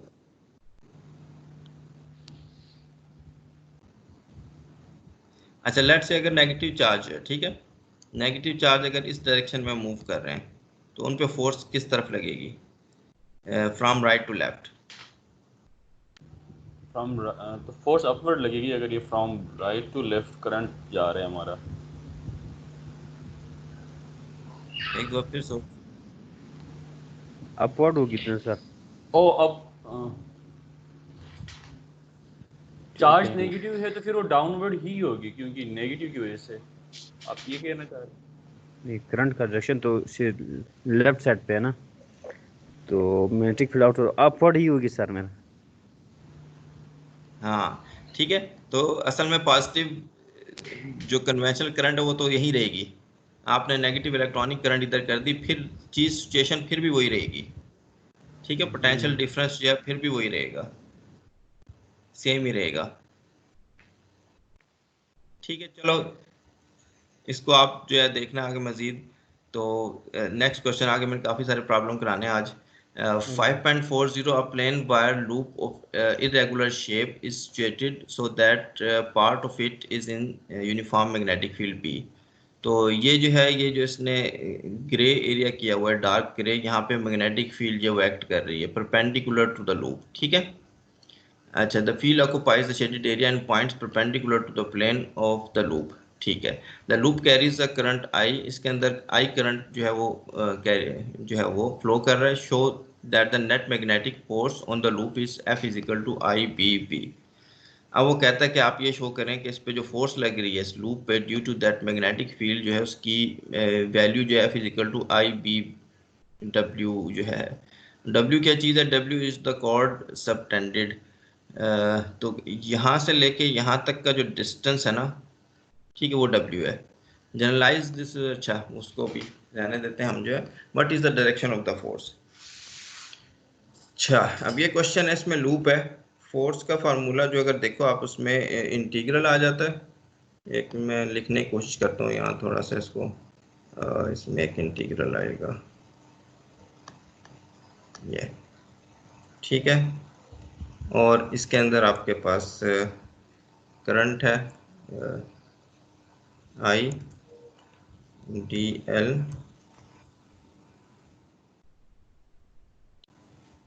क्रॉस ए बी, ठीक है। बी जो है ये हो गया, और इसमें इसको वेक्टर बना सकते हो आप। करंट जो है वो, इसको मैं कर देता हूँ लाइट।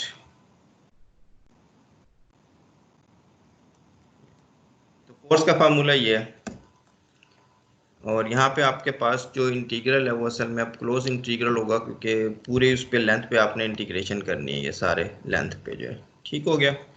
अब इसमें आपको ये गिवन है कि मैग्नेटिक फील्ड जो है वो कांस्टेंट है, तो मैग्नेटिक फील्ड आपकी बाहर आ सकती है। तो मैग्नेटिक फील्ड को हम बाहर निकाल लेते हैं, तो फिर क्या बनेगा ये, तो इसको मैं फिर हम इस तरीके से लिख सकते हैं कि अब जो इंटीग्रेशन है वो इतने एरिया पे होगी, ठीक है। और आई जो करंट है वो आपकी, अच्छा हाँ ठीक है, आई डी एल ये बन गया। करंट जो है वो भी स्टेडी करंट है, वो भी बाहर निकाली जा सकती है। ये बाहर निकाल दिया मैंने। तो अब आंसर क्या आना चाहिए, कोई बताएगा? सर ये पूरी लेंथ आनी चाहिए ना, पूरी लूप की जो लेंथ है डीएल का, तो वो इंटीग्रेशन। हाँ लेकिन ठीक है, लेकिन अब सही है। इसमें हमारे पास, हम इसको ब्रेक डाउन नहीं करेंगे इस लूप को, अगर हम लोग हाँ सही है, बोलो बोलो। इसमें जो शेडेड रीजन है उसको फिर हम अलग से इंटीग्रेट करेंगे, और देन हाँ फिर जो बिल्कुल ठीक, सही। देखो अब ये जो सारी इंटीग्रेशन है, अगर तो ये पूरे लूप पे है ना, तो ये वैसे ही जीरो हो जाना चाहिए, यस जी सर। ठीक है। आपको बताया था डीएल। अब इंटरेस्टिंग चीज ये है कि इसका कुछ हिस्सा मैग्नेटिक फील्ड के अंदर है, और कुछ हिस्सा जो है वो बाहर है। जो बाहर है वो वाला पार्ट इसमें कंट्रीब्यूट नहीं करेगा। वो जीरो हो जाएगा वहां पे। क्यों? क्योंकि वो वहां मैग्नेटिक फील्ड नहीं है, सही है।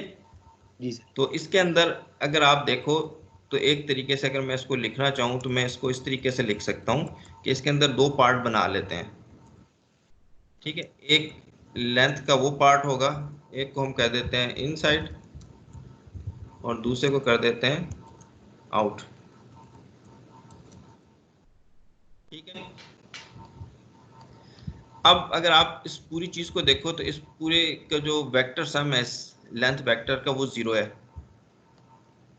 ठीक है। तो इस पूरे वेक्टर का जो है वो सम जीरो है। तो इसका मतलब है कि जो हिस्सा लेंथ का, वेक्टर लेंथ का मैग्नेटिक फील्ड के अंडर है, वो इक्वल है माइनस टाइम्स कर लो आप उसके जो बाहर है, ठीक है। अब बाहर वाला हिस्सा जो है वो कंट्रीब्यूट नहीं कर रहा, उसको चाहे आप इधर रख लो तो भी कोई मैटर, वो चीज़ मैटर नहीं करती, ठीक है। तो रफली मैं ये कहना चाह रहा हूँ कि ये वाला जो पार्ट है, ठीक है, ये इसकी जो वेक्टर सम है, सम सेंस जो है will be equal to an opposite to this vector, यहाँ से लेके यहाँ तक का जो वेक्टर है, ठीक है। यानी आप एक डब्ल्यू वेक्टर आप बना सकते हो यहाँ तक, तो वो चीज़ बन जाएगी। एल आउट जो है ये, तो इसको थोड़ा सा मैं दोबारा से बताने की कोशिश करता हूँ। ये वाला हिस्सा पार्ट एल आउट का कंट्रीब्यूट नहीं करेगा, ठीक है। एल आउट जो है वो कंट्रीब्यूट नहीं करेगा क्योंकि मैग्नेटिक फील्ड ज़ीरो है, तो ये आप समझो कि ये चीज़ बन जाएगी, एल आउट नहीं है यहाँ पे, सही है। लेकिन हमें ये पता है इन जनरल कि L in plus L out पे अगर पूरे पे इंटीग्रेशन होगी तो ये वेक्टर है, ये हो जाएगा ज़ीरो। इसका मतलब ये है कि हम लिख सकते हैं कि एल इन जो है जो कंट्रीब्यूट कर रहा है is equal to l out minus के साथ, ठीक है। अब ये वाला जो पार्ट है ये सारा क्योंकि जीरो कंट्रीब्यूशन दे रहा है, तो मैं इस सारे पार्ट को चाहूँ तो मैं अगर यहाँ पे भी रख दूँ बिल्कुल इस लाइन के अलोंग ज़रा सा बाहर, तो भी ये ज़ीरो ही देगा, ठीक है। तो इसका मतलब मैं इसको लिख सकता हूँ माइनस डब्ल्यू, ठीक है। डब्ल्यू वो वेक्टर है जो यहाँ पे एक आप बना सकते हो। ये बात समझ आ रही है, क्योंकि इसकी कंट्रीब्यूशन तो वैसे भी ज़ीरो ही है, तो मैं इसकी कंट्रीब्यूशन जो है इसको एल आउट को हटा के यहाँ डब्ल्यू भी रख सकते हैं, यानी ये हिस्सा ज़ीरो कंट्रीब्यूट कर रहा है, तो अगर बिल्कुल जस्ट इस लाइन से ज़रा सा बाहर भी रख दूँ तब भी ये ज़ीरो कंट्रीब्यूट करेगा। तो ये बात अगर आपको समझ आ गई तो यहाँ पे जो है अब नेक्स्ट स्टेप में हम इसको कर लेते हैं। एक मिनट, ये आ गया। नेक्स्ट स्टेप में मैं इसको कर लेता हूँ माइनस डब्ल्यू, और डब्ल्यू की डायरेक्शन जो है वो इस तरह होगी, यहाँ से यहाँ तक इस तरह करके। और अब नेक्स्ट इससे अगले स्टेप में ये बन जाएगा एफ और ये बन गया इक्वल्स टू, ठीक है। माइनस साइन एब्जॉर्ब कर देते हैं बी में, इसको क्रॉस कर देते हैं और ये बन गया ये, ठीक है। ये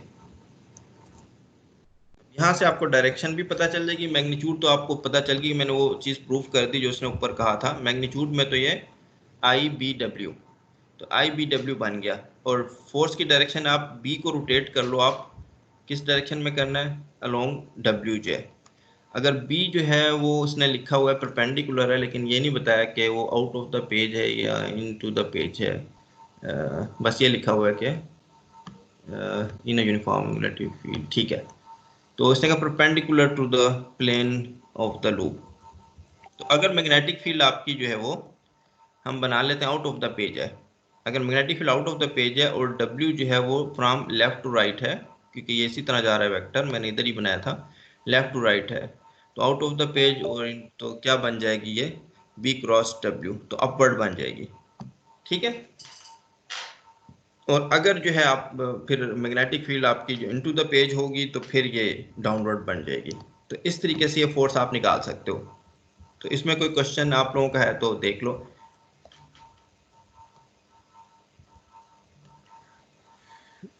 सर ये डब्ल्यू को इसके इक्वल कैसे कर दिया है सर, ये l out is equal to minus डब्ल्यू। हाँ, तो यही एक क्वेश्चन बनता है इसमें। तो ये देखो आप कि ये वाला जो एल आउट है इसकी कंट्रीब्यूशन जीरो है, ठीक, क्यों जीरो है, क्योंकि यहाँ पे मैग्नेटिक फील्ड जीरो है, जीरो जी, ठीक है। तो अब चाहे ये जो लूप है चाहे ये इधर इधर उधर घूमता फिरता रहे कि यहाँ फिर रहा हो यहाँ फिर रहा हो, जहाँ जहाँ मैग्नेटिक फील्ड है तो इसका कंट्रीब्यूशन जीरो ही आना।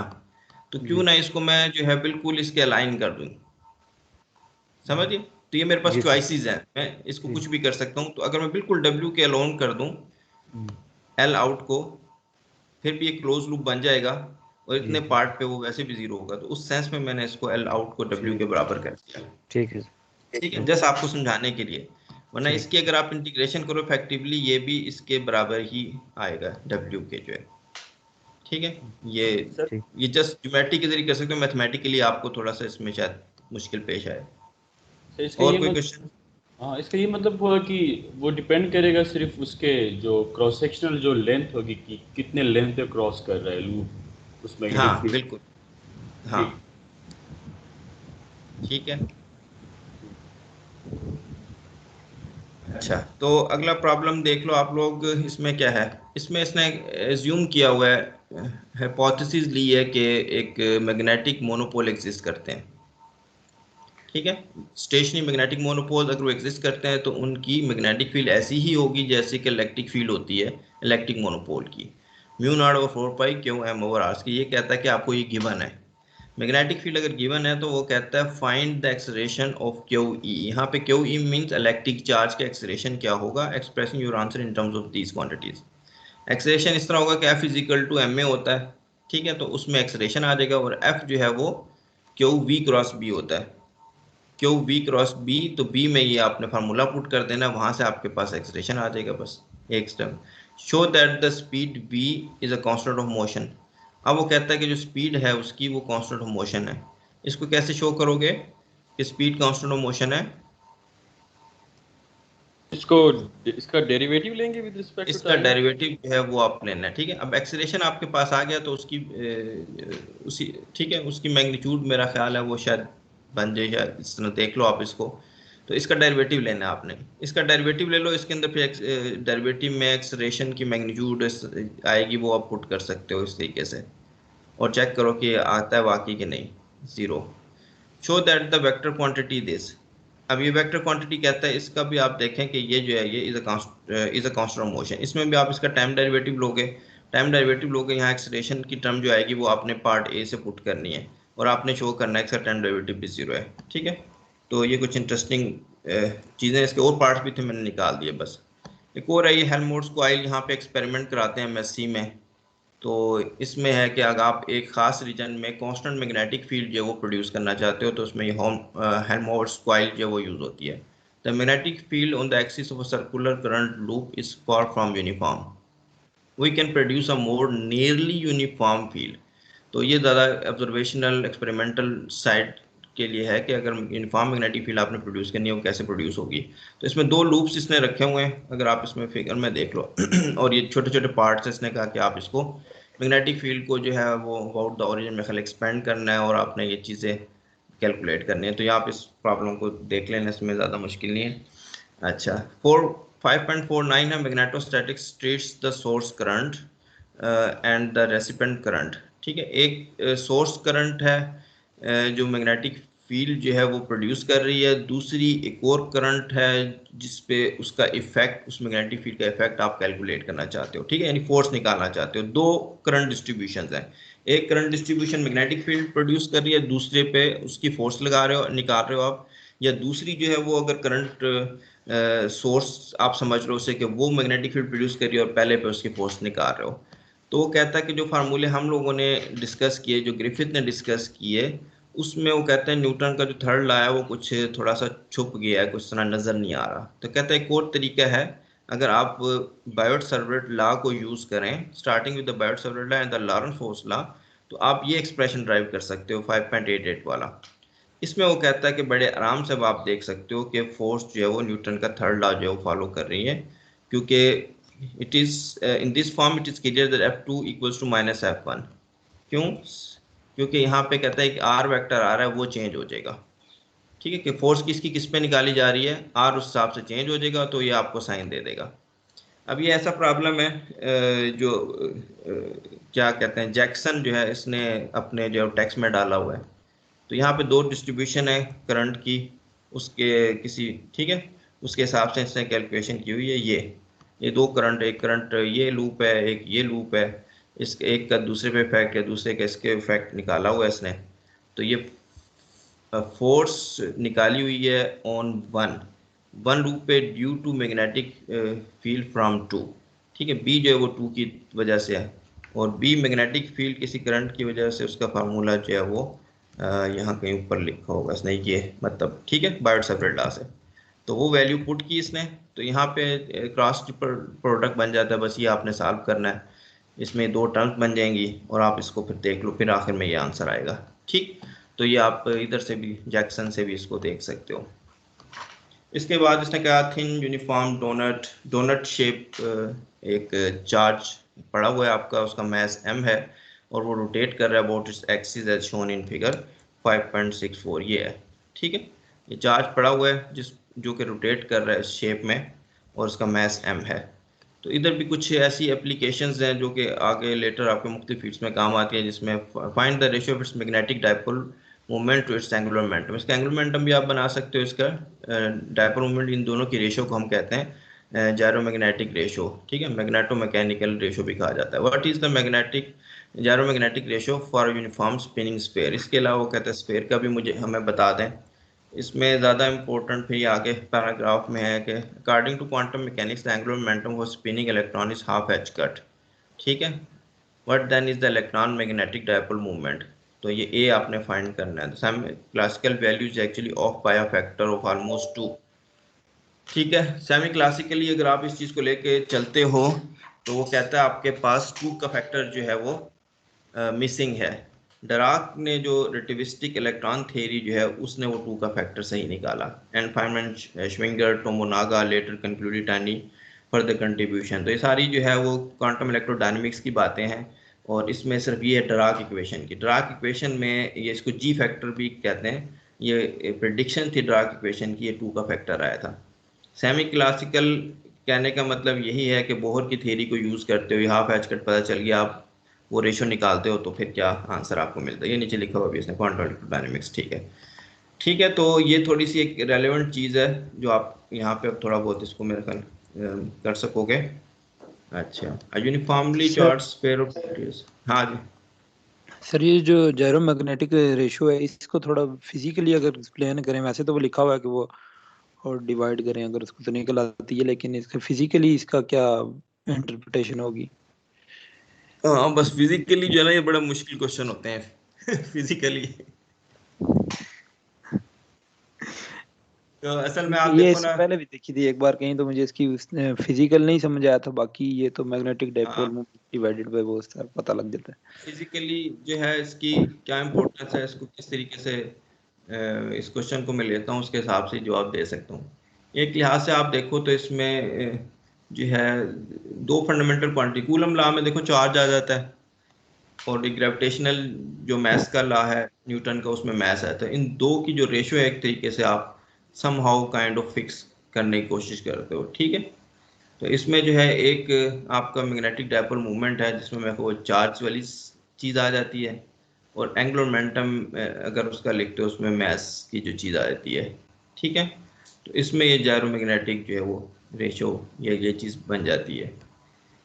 तो इसकी फिजिकल सिग्निफिकेंस को मेरे ध्यान में भी तो कोई वो पिक्चर नहीं बन रही कि इसको किस तरीके से मैं आपको बताऊं, ठीक है। तो नेक्स्ट करते हैं फिर। नेक्स्ट टाइम मेरे ध्यान में कुछ ज़्यादा और अच्छी इसकी बात बन गई तो मैं फिर वो बता दूंगा आप लोगों को। तो यहाँ पे अब देख लो, आप यूनिफॉर्मली चार्ज स्फीयर की डिस्कशन है, वही इसकी मैग्नेटिक मोनोपोल निकालना है। अब यहाँ पे आपके पास शेल नहीं है बल्कि सॉलिड स्फीयर है। सॉलिड स्फीयर है, वो घूम रहा है, चार्ज के ऊपर क्यू है, ओमेगा फ्रिक्वेंसी से घूम रहा है, तो आप जे बना सकते हो, जे सिग्मा जो है वो जे रो भी बन जाएगा इसका, जे करंट जो है, और उसी से फिर आगे सारी ये चीज़ मैग्नेटिक मूवमेंट बना सकते हो, पोटेंशियल निकाल सकते हो। तो ये प्रॉब्लम भी इस लिहाज से इम्पोर्टेंट है। यहाँ पे फिर इसने ये एक फार्मूला ड्राइव किया, इसको भी देख लो आप, एम जो अगर जे करंट डेंसिटी हो तो इस तरह लिखा जा सकता है। अच्छा, आगे चलते हैं। एक छोटा सा एक पार्ट है जिसमें आपको कि अगर टार्क वगैरह जो है वो किस तरीके से लगते हैं, ठीक है। अगर कोई डायपोल मूवमेंट पड़ा हुआ है किसी एक्सटर्नल मैग्नेटिक फील्ड में, मैग्नेटिक मोनोपोल पड़ा हुआ है, तो वो किस तरीके से वो घूमेगा, अलाइन करने की कोशिश करेगा या नहीं करेगा। इस लिहाज से ये 3 मैग्नेट्स हैं जो इम्पोर्टेंट है। एक को डायमैग्नेट्स कहते हैं, एक आपका पैरामैग्नेट है, और एक फेरोमैग्नेट, ठीक है। तो कहते हैं sir unlike excuse me sir, हाँ जी। सर ये अगला चैप्टर आपने स्टार्ट किया है? नहीं नहीं, ये अगला चैप्टर नहीं, बस ये टॉपिक के हिसाब से चल रहे हैं हम लोग, अच्छा ठीक है। Yes sir. हाँ, हाँ ये यूँ समझो कि आप ये उसी टॉपिक का हिस्सा है बस, अच्छा ठीक है, फिर से कि मैं ठीक तो है। बहुत हो इसमें गया। एक यानी मैंने फोर्स की बात कर दी है, मैंने सिर्फ टार्क की बात करनी है, बस यहाँ पे ख़त्म हो जाएगा आपका लेक्चर, ठीक है। उसकी थोड़ी सी एप्लीकेशन जो है वो मैग्नेटिज्म में है। मैग्नेटिज्म में रिसर्च करते हैं डॉक्टर आरिफ हैं, ठीक है, एक्स चेयरमैन। स्नैन जाफरी है, ये मैग्नेटिज्म लैब से पहले खुर्शीद हसैन साहब थे। तो ये वो इस टॉपिक को बहुत ज़्यादा जो है वो शौक से और डिटेल में पढ़ाने की कोशिश करेंगे। मेरा थोड़ा सा इससे ताल्लुक थोड़ा सा कम है, मैं अगर पढ़ाऊंगा तो ज़्यादा फंडामेंटल लेवल पे भी इसकी बात कर सकता हूँ, लेकिन थोड़ा सा बस मैं चाहता हूँ आपको एप्लीकेशन के सेंस में आइडिया हो जाए, तो और ये चीज़ें जो उनसे यूज़ करनी आ जाए, क्या कोई इस फील्ड में जाता है तो उसको थोड़ा थोड़ा आइडिया हो, इलेक्ट्रोमैग्नेटिज्म का बैकग्राउंड उसका इतना हो। तो यहाँ पे देखो कि unlike electric polarization which is almost always in the same direction as E, polarization जो है वो electric field, external electric field होती है, उसी डायरेक्शन में पोलराइजेशन हो जाती है। ठीक है, मटेरियल के अंदर छोटे छोटे जो इलेक्ट्रिक डाइपोल होते हैं वो सारे लाइन कर लेते हैं इलेक्ट्रिक फील्ड की डायरेक्शन में। तो उसके मुकाबले में जो मैग्नेटिक फील्ड वाला जो सिनेरियो है, मैग्नेटिज्म वाला, उसमें some materials acquire a magnetization parallel to B. External आपने मैग्नेटिक फील्ड लगाई, एक मटेरियल है उसमें छोटे छोटे magnetic dipole movement, magnetic dipoles हैं, वो अपने आप को कुछ तो ऐसे मटेरियल हैं जो अलाइन कर लेते हैं मैग्नेटिक फील्ड की डायरेक्शन में, उनको हम कहते हैं पैरामैग्नेट्स। ठीक है, और कुछ ऐसे होते हैं जो क्या करते हैं, वो एक्सटर्नल मैग्नेटिक फील्ड के ऑपोजिट अपने आप को अलाइन कर लेते हैं, उसको कहते हैं डायमैग्नेट्स।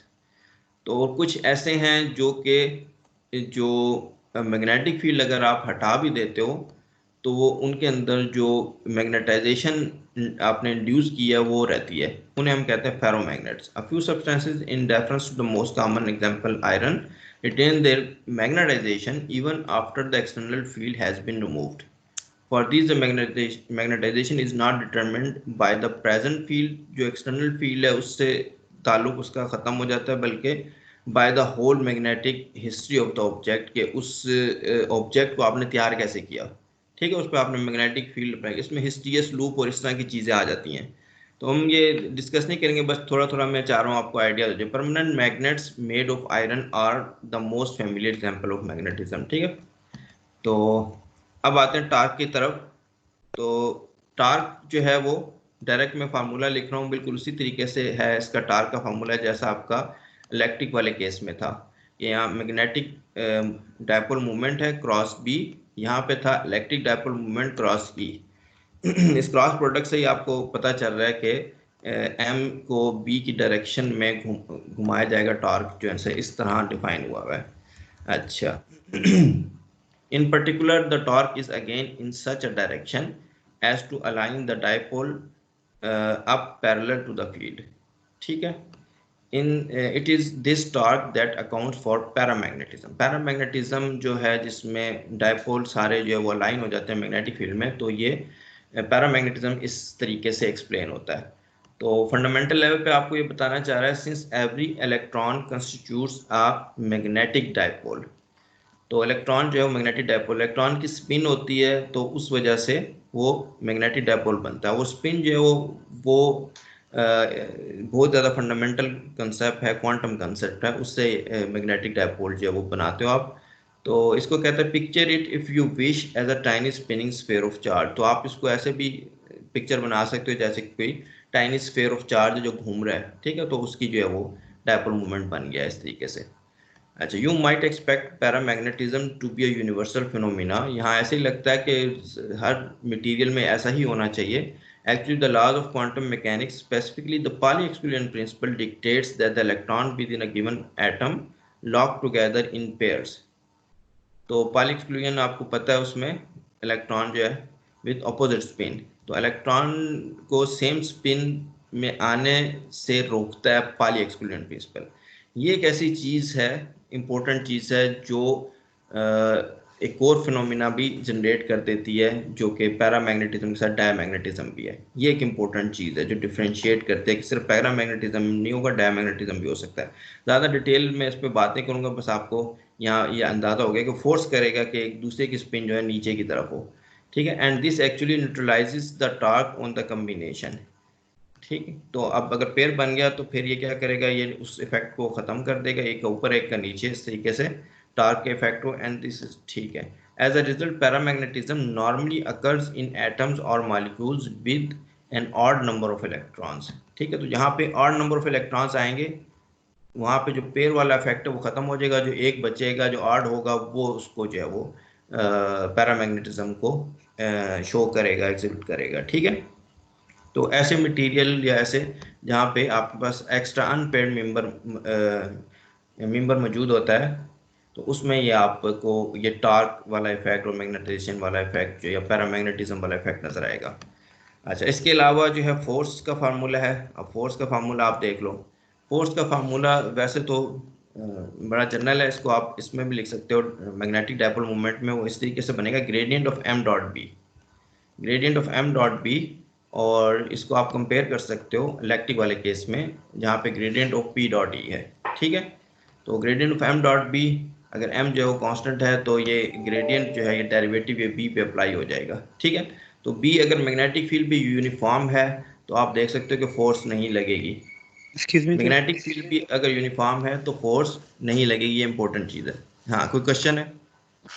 सर मैं ये पूछना चाह रहा था कि जिस तरह अभी हमने ऊपर आयरन की बात की थी, तो आयरन में तो इवन नंबर, उसका एटॉमिक नंबर 26 बनता है, उसमें से इवन नंबर ऑफ बनते हैं इलेक्ट्रॉन्स, तो अनपेयर इलेक्ट्रॉन तो उसमें नहीं है, उसमें किस तरह मैग्नेटाइजेशन होगी एक्सटर्नल फील्ड के में होते हुए? अच्छा, पैरामैग्नेटिज्म जो है उसको मैंने नहीं डिस्कस किया, अभी मुझे उसका इतना नहीं पता। इसका जो है सिर्फ पैरामैग्नेटिज्म के हवाले से मैंने बता दिया फंडामेंटल लेवल से। ठीक है। अच्छा सर, वैसे ये जो पैरामैग्नेटिज्म की बात करें तो ये मतलब जब हम फेरोमैग्नेटिक मटेरियल्स के बारे में जितना हमने सुना है कि वो एक दफ़ा हो जाए, अगर उनको मैग्नेटाइज कर दिया जाए तो फिर उसके बाद वो परमानेंट मैग्नेट बन जाते हैं। पैरामैग्नेटिक रिवर्स हो जाते हैं उनका मैग्नेटाइजेशन, अगर एक्सटर्नल मैग्नेटिक फील्ड प्रोड्यूस की जाए तो उसके बाद वो रिवर्स हो जाती है उनकी मैग्नेटाइजेशन। हाँ, उसको अगर हटाते हैं तो मेरा ख्याल है कि वो चीज़ दोबारा अपनी पोजीशन में आ जाती है। इसमें यह है कि थोड़ा फिर इसको ज़्यादा डिटेल में देखना पड़ेगा, इसने इस चैप्टर में किया। मैं वो चीज़ यहाँ पर नहीं डिस्कस करना चाहता। हिस्टीरियस टू फेरोमैग्नेटिज्म पैरामैग्नेटिज्म, ये अच्छा खासा लंबा मतलब है, इसमें टाइम लगाने वाला। अच्छा बस सर, यहाँ मैं एक थोड़ा सा आपको आइडिया देना चाहता हूँ कि किस तरीके से जो है टार्क लगता है और फोर्स लगती है, बस। सर जस्ट एक क्वेश्चन है और हाँ सर, जिस तरह ये मैग्नेटाइजेशन का हमने देखा है कि हम एक्सटर्नल मैग्नेटिक फील्ड अप्लाई करते हैं और तीन तरह से बिहेव करते हैं उसमें, अगर मटेरियल बिहेव करते हैं उसकी क्लासेस हमने फिर डिफाइन की हैं। इलेक्ट्रिक फील्ड भी इसी तरह से मुख्तलिफ मटेरियल्स इसी तरह से बिहेव करते हैं क्या? उसमें भी इस तरह की क्लासेस हैं जिसमें रिवर्स हो जाए, इलेक्ट्रिक फील्ड हमेशा अपनी ही डायरेक्शन में अलाइन करवाती है अगले मटेरियल को उसके हाँ, ये डायपोल? मैंने बात आपको बता दी थी कि मतलब इलेक्ट्रिक फील्ड में हमेशा यही होता है कि वो अपनी डायरेक्शन में ही अलाइन करती है इलेक्ट्रिक डायपोल मूवमेंट जो है उनको, इलेक्ट्रिक डायपोल्स को। ठीक है, ठीक है सर, ये और रिमूव करने के चीज़। बाद रिवर्स हो जाती है वो हाँ, उधर ये ट्रांजिशन चीज़ वाला। इफेक्ट नहीं होता कि अगर रिमूव कर दिया तो वो जो है वो अपना पोलराइजेशन उसकी ख़त्म होती है या नहीं होती। वो उसमें यही है कि वो अपनी ही डायरेक्शन में करती है लाइन।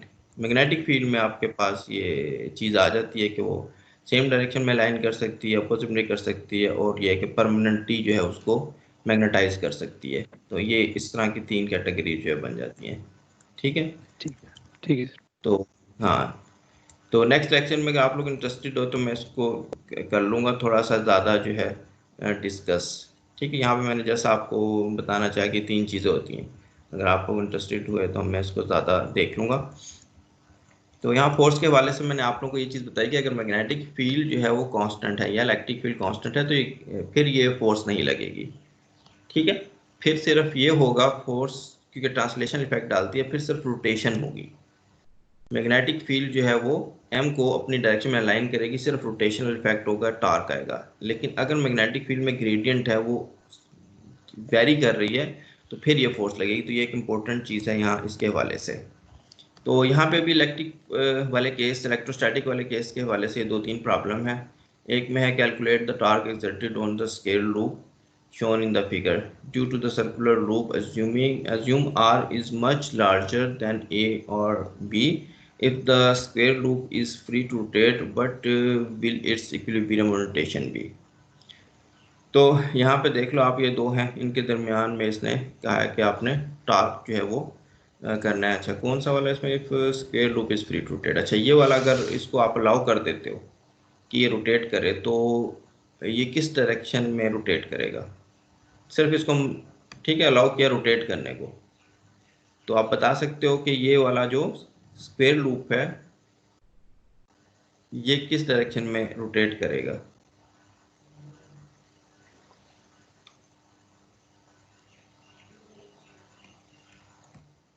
हिंट आप लोगों के लिए ये है बस, ये रोटेशनल इफेक्ट आपका यहां से आएगा, ये ठीक है। अब इसकी बात हो रही है तो इसका डायपोल मूवमेंट आप देख लो, ये फ्रॉम लेफ्ट टू राइट यानी राइट की डायरेक्शन में, और मैग्नेटिक फील्ड जो है वो किसकी होगी? वो सर्कुलर रूप की। तो सर्कुलर रूप की मैग्नेटिक फील्ड आप देख लो कहाँ पे होगी? डाउनवर्ड, डाउनवर्ड मैग्नेटिक फील्ड हो गई, और राइट की डायरेक्शन में एम हो गया, तो एम को रोटेट कर लो आप बी की डायरेक्शन में, ठीक है। तो फिर ये होगा कि ये नीचे की तरफ हो जाएगा, तो एक ऊपर और एक नीचे, इस तरह की सिचुएशन बन जाएगी, ठीक है। काउंटर क्लॉकवाइज होगा ना? क्लॉकवाइज होगा क्लॉकवाइज कि आना नहीं? चाहिए। हाँ नहीं, क्लॉकवाइज, क्लॉकवाइज क्लॉकवाइज होगी, नीचे हो जाएगा। ठीक। तो इसमें मेरा ख्याल पता नहीं आगे क्वेश्चन पूछा कि नहीं पूछा। अगर मैं वैसे सोच रहा हूँ कि अगर हम यहाँ फोर्स भी पूछें, ठीक है, इसको मैं हाथ से पकड़ लेता हूँ सर्कुलर लूप को, इसको नहीं हम मूव करने देते। इस पे अगर फोर्स लगती है तो फोर्स का कुछ हम कर सकते हैं अंदाजा कि फोर्स जो है वो इसको किधर लेके जाएगी? सर अगर आप लूप को रोकेंगे तो फिर बी फील्ड क्रिएट नहीं होगी, तो फिर फोर्स नहीं लगेगी। नहीं नहीं, फोर्स को करंट देखो ना, दोनों एक दूसरे पे फोर्स लगाएंगे ना। एक को हमने पकड़ लिया यानी कि उसको पिवट कर दिया कि ये मूव ना अच्छा करे, ओके ओके, वो रोटेट कर रही है। ठीक है। तो ठीक। इसको हमने ना सिर्फ इसको तो पहले किया था इसने कि इसको रोटेट करने की इजाजत दी थी, मैंने अब इसको कहा कि इसको ट्रांसलेट करने की भी इजाजत देता हूं मैं, ठीक है। ठीक है। स्क्वायर लूप जो है, तो आप बता सकते हो फोर्स की डायरेक्शन क्या होगी इसमें? सर हम अगर इसको करंट से की जिस तरह फोर्स हम करंट की डायरेक्शन के हिसाब से देखें तो उस तरह हो सकता है ये। फिर लॉन्ग बी ही होनी चाहिए क्योंकि डॉट प्रोडक्ट आ रहा है। हाँ, तो देखो अब इस इंस्टेंट पे तो जीरो लग रही है मुझे, सही कह रहा हूँ। एम की डायरेक्शन जो है वो राइट की तरफ है और बी की डायरेक्शन नीचे की तरफ है। तो यूं कर लेते हैं इसको, फिर हम पहले जो है वो ट्रांसलेट नहीं करवाते, इसको रोटेट करवाते हैं। रोटेट करेंगे तो ये नीचे आ जाएगा, जब ये नीचे आ जाएगा तो फिर दोनों की डायरेक्शन सेम हो जाएगी, फिर नॉन जीरो फोर्स लगेगी, ठीक है। जब ये हो जाता है इक्विलिब्रियम में आ जाता है, फिर मैं अब इसे कहता हूँ, फिर मैं इसको छोड़ देता हूँ कि अब ये ट्रांसलेट भी हो सकता है। अब ये नीचे आ गया तो एम की और बी की डायरेक्शन सेम हो गई, ठीक है। लेकिन अब फोर्स की डायरेक्शन कोई बता सकता है कि क्या होगी? फोर्स की डायरेक्शन ग्रेडियंट से पता चलेगी।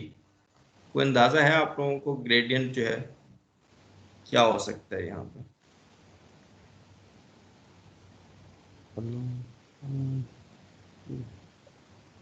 मैग्नेटिक फील्ड देखते हैं ऊपर जाके, ये मैग्नेटिक फील्ड ये है।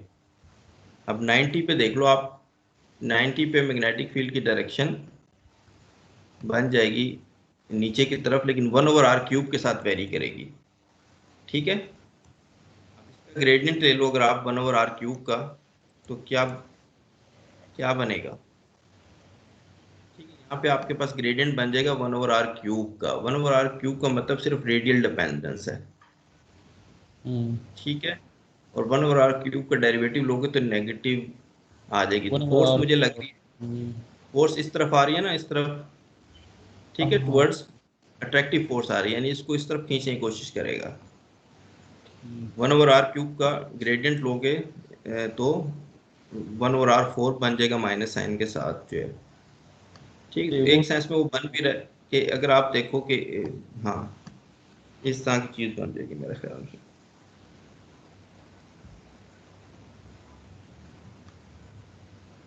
अब इसको आप उस तरह भी सोच सकते हो, आपके पास जो परमानेंट मैग्नेट्स होते हैं नॉर्थ और साउथ पोल के सेंस में, अगर वो पैरेलल रखे हों या एंटी पैरेलल रखे हों, तो फोर्सेस आप लोगों को, अगर आप लोगों ने खेला है उनके साथ, तो फिर आप लोग फौरन से भी बता सकोगे। नॉर्थ पोल साउथ पोल के हिसाब से भी इसकी मैग्नेटिक फील्ड भी बना के इसे मुख्तलिफ तरीकों से बता सकते हो, ठीक है। तो बस यहाँ पे एक छोटा जी क्या स्टार्टिंग फ्रॉम द टाइम हो गया सर। सर टाइम बहुत हो गया। ज़्यादा जी सर, वो 5 मिनट ऊपर हो गए हैं और अभी क्लास भी है अब तुम लोगों ने इतनी गपशप जो लगाई थी मेरे से सर। शुरू इतना में मुश्किल 5 काम है मिनट सर। की, वो पूरी 2 क्वेश्चन है कि बस मैंने बताना है कि आप लोगों को ये कर लें। बस इसमें तो हम सारा कर लेंगे sir. Starting from the Lorentz force law in the form, ठीक है। तो असल में ये 2 क्वेश्चन हैं डेरिवेशन ऊपर के फार्मूलों की, एक एन के और एक एफ के, ठीक है। एम क्रॉस बी ड्राइव करने आपने लॉरेंट फोर्स लॉ से, तो ये है 6.2 और 6.3 में आपने फोर्स जो है वो मेरा ख्याल ड्राइव करनी है शायद 6.3 है या नहीं 6.3 नहीं 6.4 में 6.3 तो शायद मैंने आप लोगों को काइंड ऑफ मिलता जुलता प्रॉब्लम कराई दिया कि 2 डाइपोल हैं जो मैग्नेटिक डाइपोल, उनके दरमियान फोर्स कैसे लगेगी। दोनों की डायरेक्शन अगर इस तरह की हो, एक परपेंडिकुलर हो, एंटी पैरेलल हो, तो ये इस तरह का अगर मैं कोई भी प्रॉब्लम आपको दे दूं, ठीक है, जो ग्रिफिथ ने नहीं किया होगा तो आप कर सको, ठीक है। ये इसने जो बनाया हुआ है फिगर 6.7 में, इसकी कोई भी ओरिएंटेशन मैं आपको दे सकता हूँ, टार्क या फोर्स पूछ सकता हूँ, तो इसकी बस आप लोगों को थोड़ी सी हो। चलो और कोई क्वेश्चन है तो वरना मैं स्टॉप करता हूँ यहाँ पे फिर। Thank you sir. चलो सही है, स्टॉप।